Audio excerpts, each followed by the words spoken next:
안녕하세요. 메가공무원의 오정화 회계사입니다. 우리 공무원 시험은 22년 시험부터 대격변을 겪고 있습니다. 소위 말해서 전공 과목 위주의 시험 체계로 바뀌면서 전공 과목 시험의 난이도가 확연하게 지금 올라간 양상들을 보이고 있고요.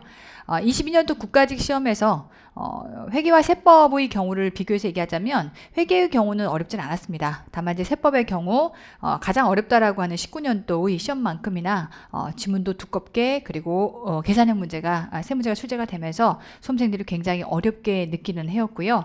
그런가 하면 22년도 국가직 회계학 시험이 좀 난이도가 높지 않다 보니까 지방직도 그럴 거다라고 예측했던 수험생들이 지방직 시험에서 굉장히 난이도가 확 올라가면서 당혹스러운 결과들을 맞았었고요. 게다가 얼마 전에 치러졌던 22년도 국가직 7급 시험에서 굉장히 수험생들이 어렵게 출제가 됐다라고 평을 하면서 앞으로 변화된 시험을 어떤 식으로 대비를 해야 되느냐 많은 수험생들이 저에게 질문을 해옵니다. 그래서 오늘은 그와 관련해서 우리 변화된 시험 이렇게 준비한다라는 주제를 가지고 간단하게 영상을 한번 준비해 봤습니다. 자, 이제 시험의 변화에 취해 해당하는 내용들을 한번 살펴보도록 할 겁니다. 자, 보시면 국가직 9급 회계학의 경우 난이도를 상중하로 나누어서요. 해당 난이도를 구분한 건 제가 매년도 18년부터 출발해서 22년까지 출제된 시험들의 출제 경향들을 그때마다 분석해서 여러분들에게 알려줬던 그 내용들을 기반으로 한번 끌고 와봤고요. 18년도에서 우리는 난이도 중급 정도 시험이었습니다. 그런데 이제 19년도에 회계학, 세법 둘 다 난이도가 상급으로 올라갔었고요.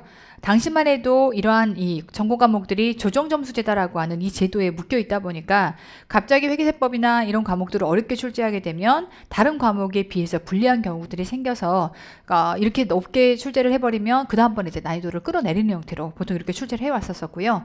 하여 20년도에는 난이도가 중상급 정도로 내려왔다가 21년도 쉬웠습니다. 당연히 이제 22년도부터 제도 변경이 개혁이 되다 보니까 당연히 난이도가 올라갈 거다라고 예측을 했었는데 의외로 20년도 난이도는 내려갔었죠.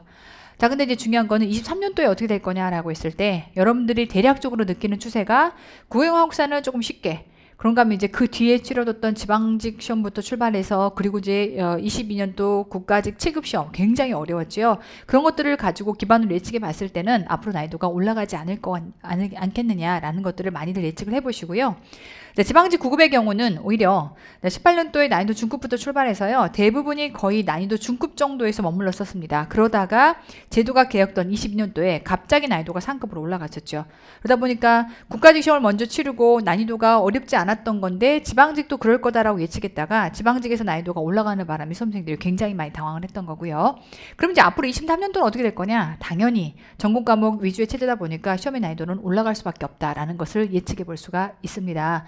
우리 세법 한번 들어가 볼까요? 제가 이제 국가직 9급 세법만 한번 끌고 와봤는데요. 자, 국가직 9급 세법은 소위 말 세법 시험에서 어렵다라고 하면 딱 두 가지입니다. 뒤가 제가 다시 분석을 해드리겠지만 계산형 문제가 나오면 어렵다라고 느껴요. 우리 공무원 시험은 대부분이 말 문제를 위주로 세법을 준비를 하다 보니까 계산형 문제에 대한 대비가 잘 안 돼 있거든요. 그러다 보니 계산형 문제 나오면 어렵다라고 느끼고 지문의 두께 정말 간단한 형태로 문제를 묻고 있느냐 아니면 지문의 두께가 점점 길어지느냐에 따라서 난이도가 확연히 차이가 납니다. 자, 18년도에 일단 난이도 중상급 정도였는데요. 자, 19년도 확연하게 난이도가 올라갔었습니다. 난이도 상급을 넘어설 정도로 굉장히 배우지 않았던 주제에서 나오기도 했고요. 그런가 하면 계산형 문제도 네 문제가 출제가 됐기 때문에 굉장히 어렵다라고 느꼈던 해인 것 같습니다. 그러고 나면 이제 조정점수점 때문에 이렇게 돼버리면 세법이 너무나 불리한 과목이 되거든요. 그래서 이제 인력처에서 난이도를 떨어뜨렸던 거고요.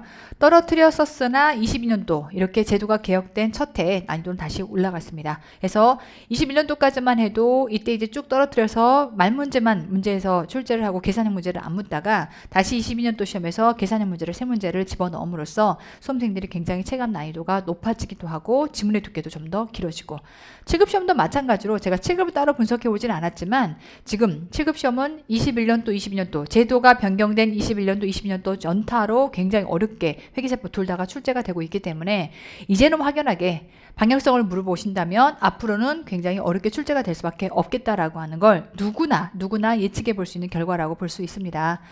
다만 이제 우리가 시험이 어려웠다라고 하는 수험생들의 이 체감도는요. 결국 각각 과목들을 갖고 분석해 봤을 때 어떤 시험이었길래 어렵다라고 하는지에 대한 소위 말해서 아이덴티티 이러한 정체성을 먼저 좀 정리를 하고 갈 필요가 있는데요. 왜 수험생들은 어렵다고 느낄까? 일단 회계학 과목부터 한번 들어가 보도록 하겠습니다. 자, 회계학 과목의 경우 소위 말해서 난이도가 상중하, 모든 회계학, 소위 말해서 구급시험을 기준으로 20문제라고 하게 되면 이 경우에 난이도 중하만 나오진 않죠. 당연히 상급도 있습니다. 그런데 이제 얼마나 많은 난이도 상급 문제가 지금 배치가 됐느냐에 따라서 시험 느끼는 체감도가 달라질 수 있을 것 같고요. 그런 가운데 제일 중요한 건 회계학은요, 범위 문제가 있습니다. 소위 말해서 우리는요, 공무원 시험의 회계학의 범위다라고 하게 되면 일반적으로 전체 시험에 해당하는 회계학 기준서 전체를 놓고 봤을 때 전체 범위를 회계사 시험 정도에서 커버하는 거를 100%라고 놓고 봤을 때 우리 공무원 시험은요, 이건 여러분 명확하게 알고 가셔야 돼요. 60% 정도로 커버합니다. 공무원 시험은 커버하지 않은 미지의 나머지 40%가 있다는 거예요. 다만 지금까지 쭉 전공 과목 위주가 아닌 선택 과목 그러한 제도에서는요, 워낙 수험생들이 회계학이라는 과목을 선택을 하지 않다 보니까 회계학을 어렵게 출제하거나 범위 밖에서 출제를 해버리게 되면 이 경우는 결국 회계학을 선택한 수험생들에게 불리한 결과가 생기겠죠.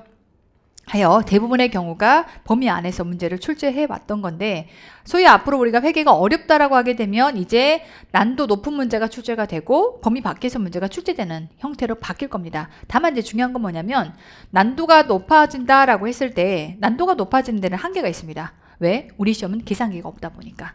그러니까 난도가 높아지면요, 문제에서 묻는 이 절차가 한두 단계로 끝나는 게 아니라 3단계, 4단계를 통해서 계산을 해야만 풀 수 있게끔 문제가 출제가 될 텐데 그렇게는 1분 안에 푸는 문제로 적합하지가 않습니다. 하여 난도를 무한정 끌어올리는 데는 분명히 한계가 있다. 그러니까 소위 말해서 지금까지 우리 공무원 시험에서 거의 커버되는 영역보다 조금만 더 문제풀이를 좀 더 강화해서 계산형 문제 등을 좀 더 커버하면 이 난도에 해당하는 건 충분히 극복이 될 수 있을 정도로 난도는 사실 그닥 많이 올라가지는 않을 겁니다. 다만 이제 수험생 입장에서는요, 여기서 조금만 올라가도 굉장히 부담을 느끼죠.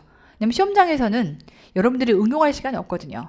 말 그대로 시험장 밖에서 풀어봤다 안 풀어봤다의 이러한 경험치를 가지고 시험장 들어가서 여러분들 승부를 보는 그런 시험이다 보니까 난도가 조금만 올라가도 시험장에서는 허둥지둥할 수밖에 없는 게 회계학이라는 과목의 특성입니다. 다음에 이제 회계학 과목은 특히 이번 지방직도 마찬가지고 22년도 국가직 7급 시험에서도 제일 여러분들이 힘들게 느꼈던 건 뭐냐면 범위 밖에 해당하는 문제가 출제가 된 거. 어차피 회계라고 하는 이 과목은 고질적으로 우리가 다루는 커버 범위가 60%밖에 안 되기 때문에 범위 밖에서 출제될 수 있다라고 하는 이 리스크를 항상 가지고 있습니다. 그럼 출제원 입장에서는 난이도를 좀 조정하고 싶다. 말 그대로 전공 과목에서 변별력을 좀 내고 싶다라고 만약에 작심을 했다면 제일 쉬운 방법은 범위 밖에서 내면 되거든요. 근데 중요한 건 이런 거예요. 출제원 입장에서도요, 너무나 많은 범위 밖에서 문제를 출제했다라고 하게 되면 그 경우는 난이도 조절에 실패, 말 그대로 공무원 시험을 잘못 낸 결과가 생길 수 있기 때문에 그분 입장에서도 그 리스크를 질 이유가 없습니다. 그러면 결국은 공무원 시험에서 커버했다라는 범위 안에서 대략 출제가 될 거고요.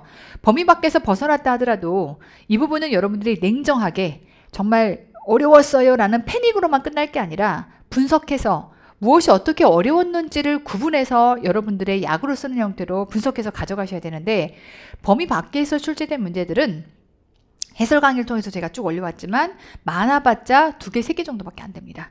그럼 나머지는 사실 범위 안에서 커버가 됐으나 이 안에서도 여러분들이 심정적으로 이런 게 중요할 거다라고 마음의 심정적으로 범위를 더 좁혀놨던 결과 때문에 시험장이 더 어렵게 느껴지는 거지, 냉정하게는 우리가 커버하지 않았던 범위는 나중에 따지고 보면 한 2-3문제 정도, 많아봐야 2-3문제 정도인 거라서 범위 밖에서 많이 출제하지는 않을 겁니다. 그리고 이렇게 출제한다 한들 우리가 사실은 지금 현재의 상황에서는 이 부분까지를 다 커버하는 건 물리적으로 너무나 비효율적이면서 불가능한 문제다라고 보시면 됩니다. 그럼 우리는 이제 이렇게 커버되어 있는 범위 안에서 얼마나 완벽을 기해서 여러분들이 점수를 끌어낼 거냐. 소위 말해서 이 부분을 넓혀가지고 여러분들이 어떻게 보면 점수를 끌어내는 게 맞지, 범위까지를 넓혀가는 건 너무나 넘사벽이에요.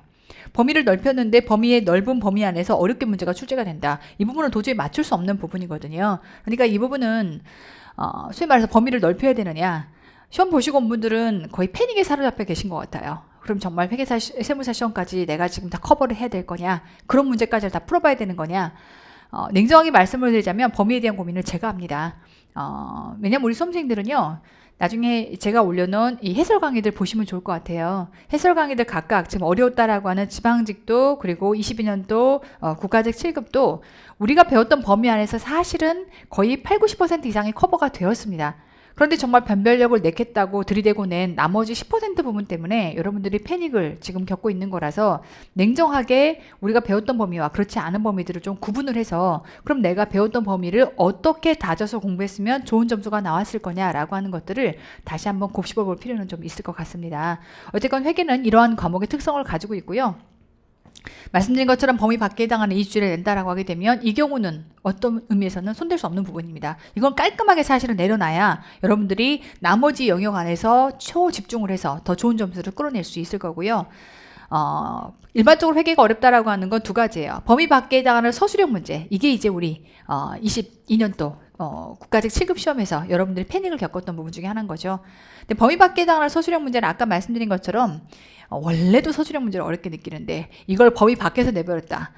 이거 쉽지 않죠. 그래서 이런 것들 때문에 보통 어렵다라고 느끼고요. 계산형에 해당하는 응용 문제. 그래서 제가 만약에 여러분들이 힘을 쏟는다면 계산형에 해당하는 응용 문제를 차라리 맞으려고 용을 쓰시는 게 맞겠고 범위 밖에 해당하는 것까지를 관장하려면 너무나 비효율적인 수험을 여러분들이 겪어내셔야 되기 때문에 저는 오히려 비춥니다.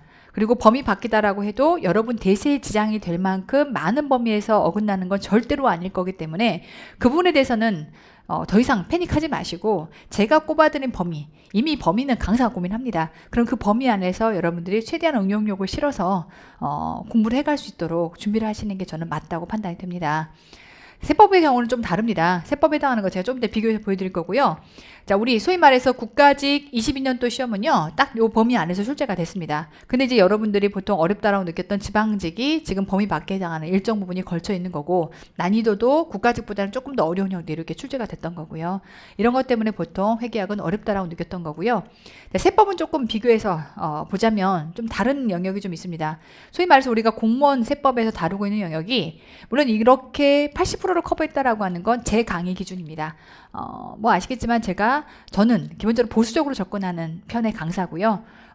저처럼 보수적으로 접근하는 강사가 앞으로는 변화된 시험에 저는 맞다고 봅니다. 여러분들이 뭐 한 달에 한 번씩 걸러 시험 보는 게 아니라 1년에 거쳐 공부하시고 만약에 거기서 실패하게 되면 다시 1년이라고 하는 시간을 엎드려 준비하셔야 되기 때문에 수험생 입장에서는요. 정말 내 인생 걸린 시험에 이럴 줄 몰랐어요 라고 하는 말은 하지 않기 위해서 최선을 다하시는 게 저는 맞다고 판단을 합니다. 저는 보수적으로 접근하는 편이고요. 네, 세법의 경우는 제가 굉장히 고심 끝에 거의 회계사 시험에서 얘기하는 100% 중에서 거의 80% 가까이 영역을 저희가 소화를 합니다. 다만 포커스가 달라요. 회계사나 세무사 시험은요, 계산에 포커스가 맞춰져 있고요. 계산이 훨씬 어렵습니다. 그런데 이제 공무원 시험은 말문제에 포커스가 맞춰져 있다 보니까 하지만 말문제 범위 안에서는 거의 전체 세법에 해당하는 법 영역 안에서 거의 80%를 커버했다라고 봐도 무방합니다. 그래서 여기까지를 커버하고 나면 소위 말해서 우리가 지금 쭉 출제됐던 22년도 세법도 마찬가지고 22년도 국가직 9급, 7급 전부 다 우리가 배웠던 기본서에서 다루었던 모든 지문 안에서 단 한 문항도 벗어나지 않고 전부 다 올 커버가 되었었습니다. 그러니까 범위에 해당하는 건 저는 회계는 저희가 범위를 버리고 간 게 분명히 있지만 세법의 경우는 거의 다 올 커버를 하고 있기 때문에 그 이상에 해당하는 범위를 넓히는 것들에 대해서는 고민하지 않아도 될 것 같습니다. 다만 세법은 고질적으로 뭐가 문제냐면 자, 요 부분 약간 강세가 달라요. 세법의 경우는 이 부분 자, 문제가 어려워진다라고 하게 되면 두 가지거든요. 계산형 문제가 출제가 되거나 아니면 지문에 해당한 두께가 길어지거나 그럼 이제 이 경우는 대비된 자에게만 점수가 주어집니다. 말로만 준비를 하다가 갑자기 계산 문제가 나오면요 정말 당황해요. 굉장히 쉬운 논리를 물어봤음에도 불구하고 그 계산 한번 해봤다 안 해봤다가 다르다 보니까 이 부분은 분명히 대비가 필요하고요. 그런가 하면 서술형 지문의 두께가 점점점 길어지는 추세입니다. 가장 맥시멈 최고봉이라고 하는 게 회계사 시험의 기출 문제거든요. 그런 경우도 굉장히 기출 문제 지문이 두껍습니다. 근데 이제 공무원 시험은 원래는 굉장히 단편적인 것들을 묻다가 이제는 지문들이 계속 두꺼워지기 시작하죠. 그런데 그런 두꺼운 지문들을 미리 연습을 안 하고 가면 막말로 시험장에서 내가 봤던 지문이 제일 두껍더라. 망한 거예요. 근데 내가 미리 두꺼운 지문들을 연습해 갔었던 건데 시험장 갔더니 그보다는 얇은 지문이 나와서 굉장히 읽기가 용이하고 편했다. 이건 여러분들에게 승산 있는 게임이 되는 거죠. 하여 얼마나 대비를 했느냐에 따라서 이러한 난이도가 극복이 될 수 있는 거라 회계학에서의 지금 어렵다라고 하는 이런 개념과 세법에서 어렵다라고 하는 개념은 약간 상대적으로 좀 다릅니다. 자, 실제로 세법의 경우는요, 국가직, 가장 어렵다라고 했던 국가직 19년도의 문제는 대부분이 계산형 문제가, 내 문제가 지금 사실 범위 밖을 낸 건 아닌데, 계산형 문제가 출제가 됨으로써 난이도가 어렵게 출제가 됐던 거고요. 우리 이번에 22년도에 나오는 국가직도 21년도에 계산형 문제 없다가 다시 계산형 문제가 들어오면서 여러분들이 어렵다고 느꼈던 거라, 수험생 입장에서 이 부분에 대한 부담이 상당한 것 같아요. 갑자기 계산형 문제가 출제가 되고 안 되고에 대한 부분. 그러면 이제 결국은 변화된 시험이 어려울 거다라고 했을 때는 딱 두 가지거든요. 두껍게 지문을 공부하고 계산형 문제를 대비하고, 이게 얼마나 대비가 되느냐에 따라서 점수가 고득점이 될 수도 있고 안 될 수도 있고. 자, 그런데 이제 시험장에서 우리는요, 사실은 20개의 문제들 중에서 기출이나 기본에 해당하는 내용만 가지고 커버가 될 수 있는 건 딱 15개 정도 됩니다. 그럼 보통 우리를 애매기는 문제가 응용문제다라고 해서, 그게 회계의 경우는 말문제 내지는 계산문제, 응용문제, 범위 밖까지를 다 포함해서요. 세법의 경우는 계산문제 등등. 응용이라고 할 수 있는 영역이 끽해봐야 냉정하게 보면 4-5문제입니다. 그럼 이제 보통 우리는 세무직에서의 커트라인이 기본적 평균 80이다 보니까 다른 과목에서 애지간히 점수 맞고 회계세법에서는 소위 말하면 7, 80점 맞아도 합격할 수 있지 않겠느냐. 그럼 4-5문제를 버리면 되지 않냐. 이론적으로는 그렇습니다. 이론적으로는 그런데 대부분의 수험생이요, 제가 이제 10년간 이 시장을 관장하면서 느낀 건데, 저도 그랬을 것 같아요.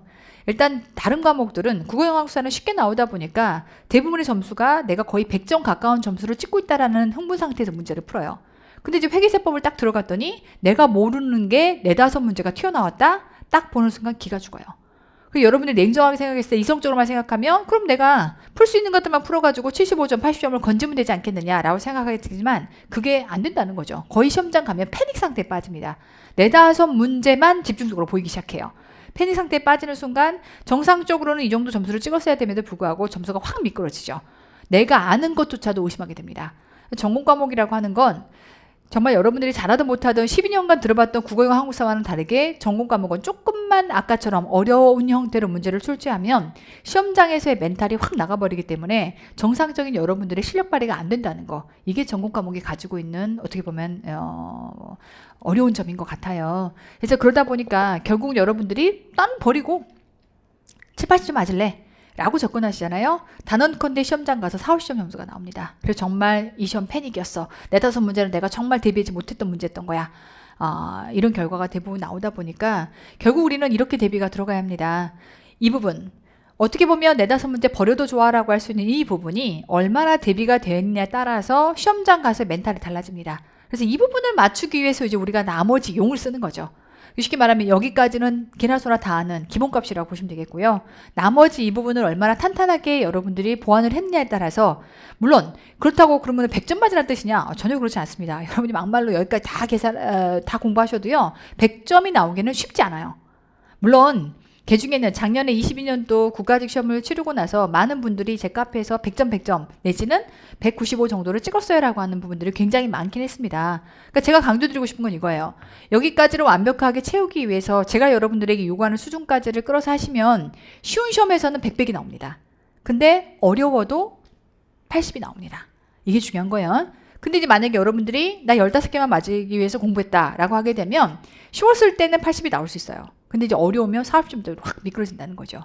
정말 시험은 보수적으로 가시는 게 맞고요. 한두 달 치러갖고 보고 또다시 한두 달 기회가 주어지는 시험이 아니라 1년간 여러분들이 정말 모든 걸 희생하고 앉아서 보시는 시험이고, 이걸로 여러분들의 앞으로의 평생의 밥그릇이 결정이 된다면 보수적으로 가시는 게 저는 맞다고 봅니다. 그럼 이제 이 부분을 어떻게 보강을 할 거냐라고 했을 때 결국 이 부분의 성패는 응용문제집에서 결정이 됩니다. 자, 우리 응용문제집, 저의 시그니처라고 할 수 있죠. 회계의 경우는 회계천재라는 게 있고요. 또 여러분들이 말문제를 워낙 어렵게 느끼다 보니까 이때 썰전이라고 하는 말문제가 따로 있습니다. 그래서 이제 올해는 하필 22년도 7급 시험이 여러분들이 생각하지 않았던 범위 안에서 문제들이 출제가 돼 왔기 때문에 썰전을 조금 보강을 해서 여러분들의 불안을 제가 스스로 판단해서 좀 없애주기 위해 이 썰전이라고 하는 것들을 조금 더 보강을 할 그런 계획인 거고요. 더불어 세법에 해당하는 경우도 응용문제집, 이러한 세법 천재를 여러분들이 완벽하게 소화하고 들어가셔야 이 뒷부분에 해당하는 완벽한 마감 장치가 가능하다라고 하는 겁니다. 자, 회계천재는요, 저희 거의 시그니처죠. 이 회계천재는 뭐 굳이 제가 강조하지 않아도 많은 분들이 많이 보시기도 하고요. 거의 뭐 공무원세법의 바이블이자 공기업세법의 바이블이기도 합니다. 그래서 공기업 시험도 제가 따로 강의를 하고 있지 않음에도 불구하고 거의 회계사 세무사 2학급에 해당하는 대부분의 수험생들이 이 책을 보고 있다라고 해도 과언이 아닐 정도로 많은 분들이 이 책을 소화해서 보고 계시는데요. 자, 세법천재, 회계천재 둘 다 소위 말해서 어떻게 만들어졌냐, 아이덴티티를 굳이 설명하자면 우리 회계천재는요, 요 얘기를 말씀을 드리고 싶어요.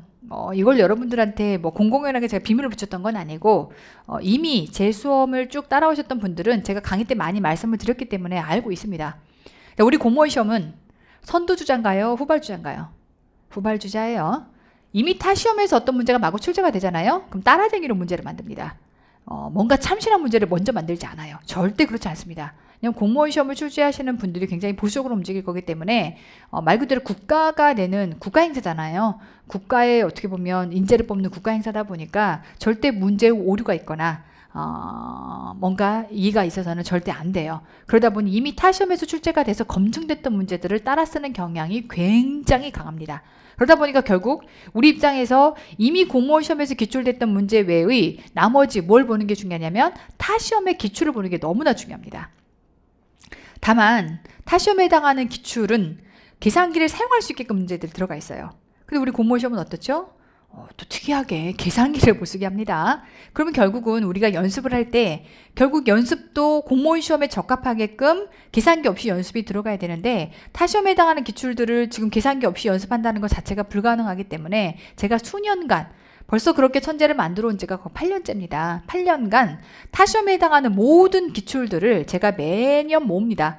자, 보시면, 자, 주택관리사, 자, 난이도 순서로 제가 한번 쫙 배워봤어요. 경찰 간부시험, 관세자, 감정평가, 보험계리사, 세무사에다가 회계사 시험까지 해서 토탈 지금 7개에 해당하는 이 모든 시험을 제가 죄다 다 갖다 놓고요. 그 내용들을 전부 다 풀어봅니다. 다 풀어보고 이러한 문제는 우리 수험생들이 안 풀어봤어라고 하는 것들을 회계천재에다가 배치해서 넣습니다. 다만 이것들을 집어넣을 때 공무원 시험으로 바꾸어서 그렇지 않으면요 시험 지문 자체도 오지선다형이고요. 또 그 안에서 계산기 없으면 풀 수 없게끔 이렇게 문제들이 들어가 있다 보니까 회계천재의 아이덴티티는 이러한 내용들이 80%가 들어가 있고 이때 계산기 사용이 불가능한 공무원 시험에 맞게끔 제가 변형한 문제입니다. 소위 말해서 정말 이런 출제위원들이 이미 외부 시험에서 검증된 형태로 문제 유형들이 뽑아져 나온 것들을 이런 것들을 갖다가 숫자를 바꿔서 공무원 시험에서 출제한다면 계산기 없이 이렇게 내겠구나라고 하는 것들을 제가 숫자를 바꿔가지고 문제를 출제를 하기 때문에 많은 분들이 실제 시험에서 정말 소름 돋게 똑같은 문제 봤어요 라고 하는 게 이런 부분 때문에 생겨나는 겁니다. 공무원 시험은 격하게 말하면 따라쟁이에요. 타 시험에 출제했던 유형들이 꼭 같은 분들이 들어가지 않았다 하더라도 이 시대상에서의 유행으로 지금 출제되는 그런 문제 유형들이 있거든요. 소위 말해서 투자부동산에 해당하는 계정 대체 부분이라든지 유형자산의 재평가라든지 뭔가 유행처럼 출제가 되는 틀이 좀 있어요. 그런 것들이 아직 공무원 시장에서는 소화되지 않았으나 타 시험에서 이미 출제가 됐던 것들을 차후에 그게 1년이 되던 2년이 되던 차후에 그런 문제들을 출제를 합니다. 그래서 제가 매년 이러한 내용들을 전부 다 풀어보고 공무원 시험에 적합한 문제들을 뽑아서 구성한 게 결국 80% 정도를 차지한다고 보시면 되겠고요. 기본적으로 출제위원은 기출문제를 무시하지 못합니다. 기출문제의 문제은행 풀을 일단 베이스로 보고 거기서 응용 문제들을 만들어내기 때문에 순수 공무원에 해당하는 이러한 기출문제를 응용한다면 여러분도 아시겠지만 제가 예전에 3.1회계법인에 있을 때 재경관리사 출제위원이었죠. 그때 했던 그 노하우들을 바탕으로 해서 기출에 해당하는 변형 문제가 20%가 실려 있습니다. 그러니까 바꿔 얘기하면 그렇게 해서 전체 구성된 1000문제 중에서 타 시험에 해당하는 기출을 공무원 시험으로 변형한 게 800문제고요. 나머지 공무원 시험의 기출을 변형한 게 200문제.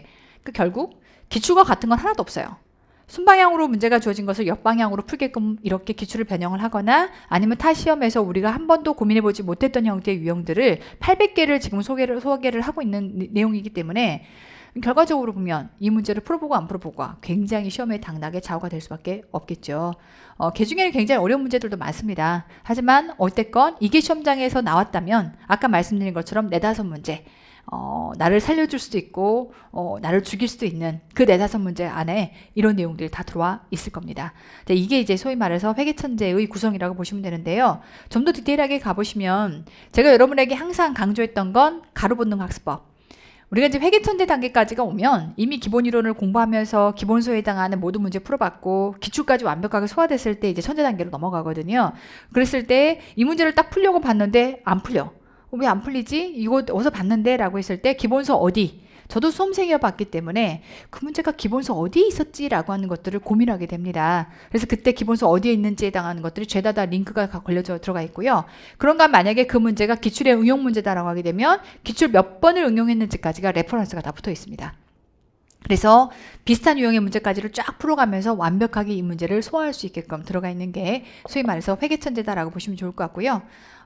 사실 432번에 지금 들어가 있는 형태의 문제는요, 차이분과 자본화 중에 제가 이제 이런 얘기를 해드리고 싶어요. 분명히 이 공무원 시험에 출제가 되기 전에 포괄손익계산서에 계상되는 금융비용이 얼마냐. 원래는 차이분과 자본화라면 자본화되는 금액이 얼마냐라고 묻는데 반대로 금융비용이 얼마냐라고 물어보는 문제가 천재에 있었습니다. 있었는데 출제가 됐어요. 그때 출제가 됐을 때 시장에서는 화들짝 아니 뭘 거라는 거지? 갑자기 왜 자본화가 아닌 형태를 묻지라고 했는데 이미 천재에 들어가 있는 유형이었던 거죠. 그래서 제 수험생들은 사실 조용했고요. 그렇지 않고 있었는데 제대로 안 받거나 내지는 천재를 보지 않았던 분들은 굉장히 시장에서 요동치며 흔들렸던 그런 해도 있었습니다.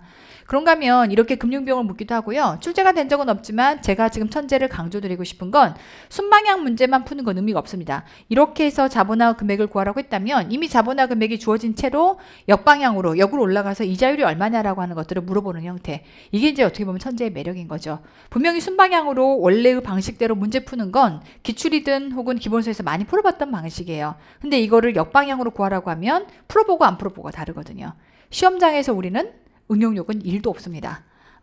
있을 것 같죠. 근데 정말 1분 안에 한 문제씩을 계산까지 해가면서 풀어야 되는 시험장에서는요. 풀어봤다 안 풀어봤다가 중요한 거지 거기 가서 뭔가 응용해서 푸는 건 시간 관계상 불가능합니다. 그렇기 때문에 가능한 모든 다양한 문제들을 이렇게 천재를 통해서 여러분들이 소화를 해가셔야 되고요.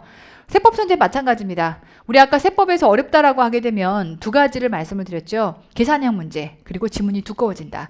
자, 우리 세법 천재 보시면 마찬가지로 경찰 간부 시험 그리고 세무사 시험, 회계사 시험 우리가 유사하다고 볼 수 있는 시험 딱 세 가지거든요. 이 시험에 해당하는 모든 내용 자 세법 천재는요 여기서 100%입니다. 거의 90% 가까이 출제가 되고요. 순수 공무원 기출에 응용에 해당하는 게 한 10% 정도 그렇게 해서 1000문항이 지금 들어가 있기 때문에 900문항에 해당하는 게 이런 시험에 해당하는 내용들을 지문들이 겹치지 않게끔 전부 다 펼쳐가지고 주옥 같은 문제들을 전부 다 선별해서 넣어놓은 거고요. 이 중에서 제일 중요한 건 여러분들이 어렵게 느끼는 계산형 문제.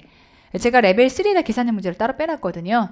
자, 1000문제 중에서 150문항 정도가 공무원 시험에 맞게끔 왜냐면 이제 보통 회계사나 세무사 시험에 출제가 되는 계산형 문제는 한 단계가 아니라 두세 단계를 쓰게끔 돼 있고 계산기를 가지고 문제를 풀게끔 돼 있거든요. 근데 우리 공무원 시험은 세법도 계산기 없이 풀어야 합니다. 그래서 문제들을 약간 토막 쳐서 작게 만들고 계산기 없이 계산이 가능하게끔 구성을 해야 되다 보니까 그런 형태로 지금 전부 다 변형을 해서 레벨 3에 150문항 정도를 구성을 했다라고 보시면 되겠고요.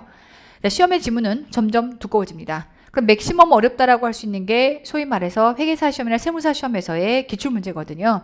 그런 좋은 기출문제들이 지문이 겹치지 않게끔 그 두꺼운 지문들을 연습할 수 있게끔 들어가 있고요.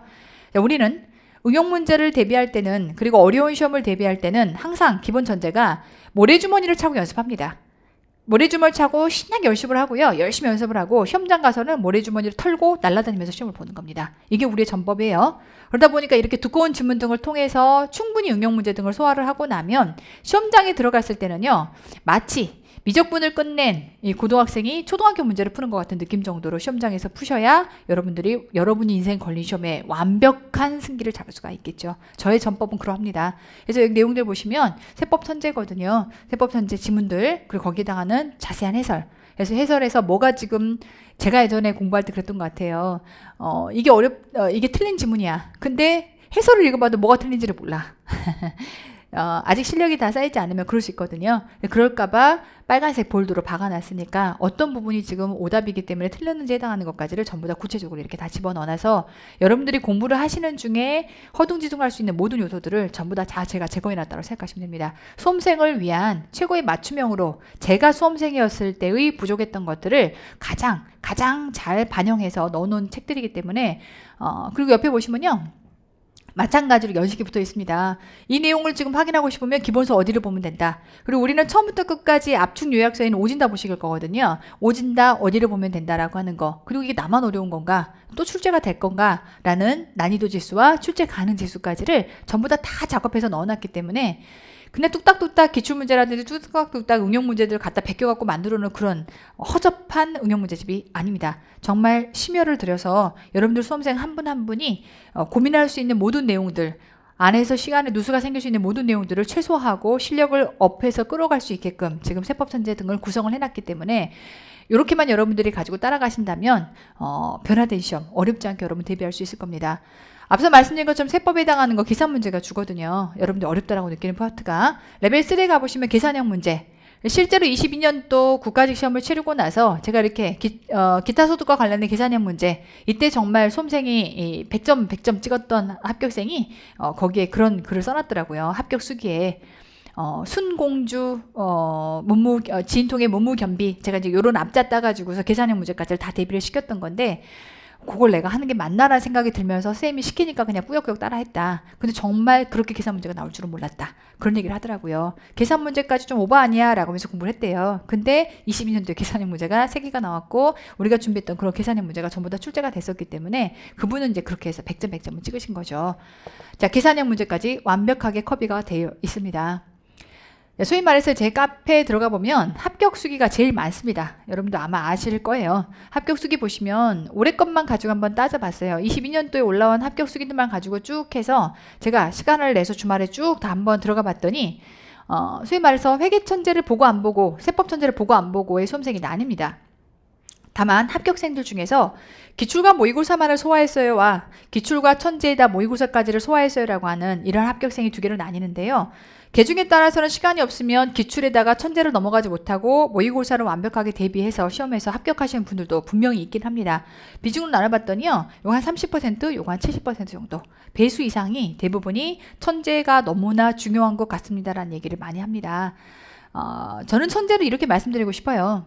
기출만으로 아까 말씀드린 것처럼 4-5문제 빼고 생각하시면요. 기출만으로 완벽합니다. 다만 기출을 여러분이 4-5바퀴 돌리고 나면 대부분의 기출은 앞에서 지금 우리가 쉬운 헤드를 거듭하면서 문제들이 쌓여있기 때문에 쉽게 느껴요. 그래서 기출만 풀어보면 공무원시험이 쉬운 것 같아요. 근데 여러분들을 애먹히게 하는 문제가 4-5문제 이런 것들은 전체 기출로만 보면 한 20% 정도밖에 비중이 안 되거든요.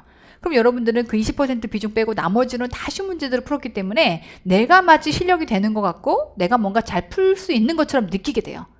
자, 그런 착각을 와장창 깨부시는 게 바로 천재입니다. 천재로 넘어가면 100% 전부 다 기출과 상관없는 형태 어떻게 보면 응용 문제고 우리 시험보다 조금 더 난이도가 높은 형태의 응용 문제가 들어가 있다 보니까 그걸 풀다 보면 내 미천이 드러납니다. 내가 얼마나 응용 문제에 취약한지. 근데 그런 다양한 응용 문제들을 풀면서 실력들이 차곡차곡 나머지가 채워져 가기 때문에 개중의 수험생 입장에서는 나는 기출만으로도 완벽하게 응용 경력이 가능한 사람이에요. 그리고 부족한 것들을 모의고사로 보충했어요. 그럼 여기 안에 해당이 되겠죠. 그리고 초시생의 경우 어쨌건 다른 과목까지 다 끄고 가려니까 시간이 도저히 부족해요. 그럼 저는 이 커리를 얘기를 합니다. 그 경우는 어쩔 수 없이 고득점은 불가능할 수 있어요. 다만 이렇게 했을 때 합격에 누가 되지 않게끔 이렇게 점수를 만들어낼 수 있는 거고요. 다만 천재까지로 완벽하게 소화했다. 당연히 점수가 잘 나와야 맞죠. 이게 안 나오면 사실은 이제 제가 이 자리에 있을 수가 없었겠죠. 감히 천재가 저의 시그니처 교재라고 말씀드릴 수가 없었겠죠. 저를 이 자리에 있게 했던 게 바로 천재고요. 수년간 제가 타 시험의 기출들을 죄다 다 분석해서 그 노하우들을 녹여가지고 만들어 놓은 게 천재다 보니까 그러한 천재의 그러한 노력들이 지금의 저를 이 자리에 있게 만든 거고요. 등등. 자, 기출과 천재 모의고사까지를 해서 대부분의 합격생이 합격을 했다라고 하는 걸 제가 이제 많은 합격 수기들을 다시 분석해 보면서 재차 한번 확인을 해봤습니다. 우리는 고민합니다. 효율성을 따질 거냐, 안정성을 따질 거냐. 말 그대로 효율성. 어디까지만 공부할 거냐라고 하는 범위. 야, 뭐 그까지 다 봐야 될 거냐. 그냥 쉽게 말하면 한 100선에 해당하는 기출문제만 볼 거냐. 이론도 이 정도만 보면 되지 않을 거냐. 라는 효율성에 대해서 굉장히 많은 고민을 합니다. 그런데 이제 결국은 효율성과 안정성은요. 비례관계가 절대 성립될 수가 없습니다. 효율성을 너무나 따진다면 무시할 수는 없지만 효율성을 무시할 수는 없어요. 하지만 효율성을 너무나 따진다면 안정성은 무너집니다. 근데 냉정하게 여러분들이 보시는 이 시험은 여러분들의 인생을 걸고 보는 시험이고요. 너무나 절박합니다. 수능처럼 점수 조금 미끄러지면 그 다음에 들어갈 대학이 따로 예비가 돼 있는 게 아니라 여기는요, 뭐 아니면 돕니다. 붙고 떨어지고 네가 직업을 잡을 수 있고 없고 이 둘 중에 하나의 결과치만 남기 때문에 저는 감히 그런 생각을 합니다. 효율성과 안정성 중에서 여러분들이 고민하셔야 되는 건 안정성입니다. 정말 절박하면 저한테 이렇게 말씀하셔야 맞아요. 선생님이 하라고만 하면 저 정말 붙는 겁니까? 점수 그만큼 나오는 겁니까? 이렇게 저한테 물으셔야 맞고요. 저는 거기에 예스라고 답을 할 수 있는 강사여야만 한다고 봅니다. 물론 강사 입장에서 효율성이라고 하는 걸 무시할 수는 없습니다. 여러분들이 짊어져야 되는 5과목을 제가 모른 척 하지는 않습니다. 제한된 시간 안에 5과목을 전부 다 여러분들이 끌고 가셔야 되기 때문에 분명히 힘겹고 시간에 대한 압박감을 느끼는 것도 사실입니다. 하지만 적어도 여러분들이 이 부분이 너무나 중요하기 때문에 항상 제가 이걸 고민해서 어디까지의 범위를 공부했으면 좋겠다라고 하는 건 강사의 제 몫이라고 생각을 합니다. 제가 너무나 고민해서 만들어 놓은 컨텐츠고 그 안에서의 범위 고민이 끝났다면 나머지는 여러분들이 이 안정성을 위해서 믿고 충실하게만 따라오셨으면 좋겠고요. 그렇게만 따라온다라고 하게 되면 여러분들이 지금 이 변화된 시험에 허둥지둥 느끼는 이런 불안 따위는 없을 거라고 확신합니다. 시험이 변화된 게 맞습니다. 전공 과목 위주로 바뀌었습니다. 여러분들이 이제는 좀 더 응용력을 강화하는 형태로 공부를 하고 가셔야 되는 게 맞습니다. 압축서 내지는 이 정도만 내지는 100선 이런 거 의미 없습니다. 이제 정말 범위에 대한 고민은 강사가 프로의 자격을 걸고 강사가 하는 게 맞겠고요.